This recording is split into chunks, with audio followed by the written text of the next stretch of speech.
Salut les devins, c'est Saikyo. Le magazine V-Jump, publié au mois de novembre 2023, le mois en cours donc, nous propose de nouvelles informations, en tout cas 2 pages dédiées au prochain animé Dragon Ball Daima, attendu pour l'automne 2024, octobre d'après l'un des membres de Toei Animation d'Amérique latine, mais ça reste assez nébuleux. En tout cas, de manière beaucoup plus claire, sachez que ces 2 pages, même si ça fait plaisir de les retrouver à l'intérieur du magazine V-Jump, n'apportent pas grand chose. Elles sont plutôt là pour acter le commencement de la communication sur cet animé, post-révélation et teaser qui a été révélé il y a environ 1 mois en arrière. Il y a beaucoup de textes. Cela dit, c'est une quasi-répétition de tout ce que l'on sait, à savoir le mot d'Akira Toriyama, les propos de Masako Nozawa qui avaient été diffusés en vidéo il y a 1 mois déjà, un petit peu de texte par-ci par-là qui nous tease le fait qu'il y aura de très beaux décors à l'intérieur du show, de très beaux dessins 2D faits à la main ou encore de l'intrigue à certains moments de l'histoire évidemment,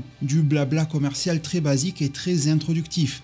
Les visuels n'apportent rien, cela dit, il y a un petit encadré noirâtre en bas de page qui nous fait la révélation cette fois-ci officielle de certains membres importants du staff des équipes travaillant sur cette série. C'est quelque chose que l'on savait grosso modo déjà via mes propres vidéos depuis des mois, les membres de l'ombre que je salue le savent encore mieux, et les derniers leaks s'en étaient également fait l'écho. Tous ces propos sont désormais actés officiellement par le magazine V-Jump, en commençant par la réalisation par monsieur Yoshitaka Yashima et madame Aya Komaki, au design monsieur Katsuyoshi Nakatsuru et au scénario Yuko Kakihara. Je fais un gros point d'ores et déjà sur la partie scénario.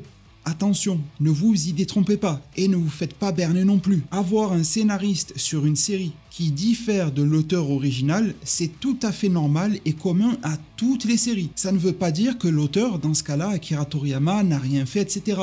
Pour rappel, même si vous le savez déjà, la série originale Dragon Ball, Goku enfant, la série originale Dragon Ball Z, Goku adulte, ça dépeint la majorité du temps ce qu'il y a dans le manga d'Akira Toriyama, et pourtant, il n'est pas crédité en tant que scénariste chez Toei Animation pour ces séries-là. Je pourrais prendre des exemples comme ça à l'appel, à vrai dire pour tous les animés, Bleach, One Piece, etc. Peu importe le niveau d'implication de l'auteur, le studio d'animation, dans ce cas-là Toei Animation, recrute toujours plusieurs scénaristes pour ces épisodes.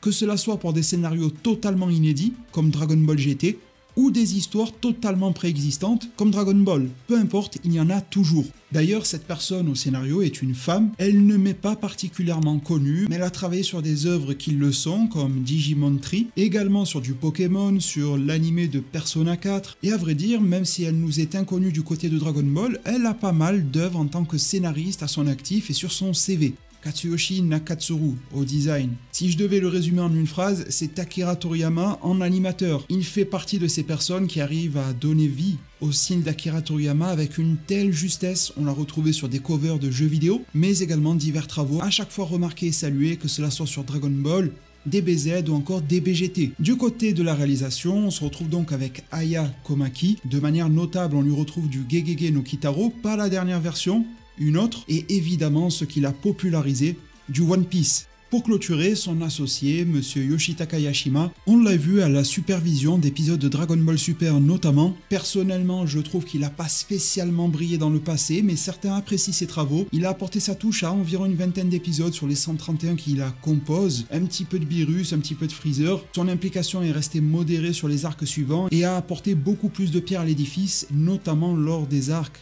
Goku Black, Trunks du futur, et le fameux tournoi du pouvoir dans lequel il se sera un petit peu, démarqué avec les aventures de C-17 face aux robots de l'univers 2, ou encore les actions de Toppo Akaishin, qui étaient vraiment bien mises en scène, il faut l'accorder, même s'il envoyait des Akai comme des petits M&M's à droite et à gauche. Ces personnes-là que je viens de citer et de détailler feront donc, c'est acté officiellement, partie de l'équipe de Dragon Ball Daima, en font déjà partie évidemment. Beaucoup de talents également à révéler, je rappellerai que Sanda, animateur français au Japon, avait fait la révélation sur sa propre page Twitter qu'il faisait partie de l'équipage Dragon Ball Daima. Tout cela va s'étoffer publiquement et officiellement sous les jours et semaines à venir. Comptez sur moi pour vous en tenir informé, merci vraiment pour tout.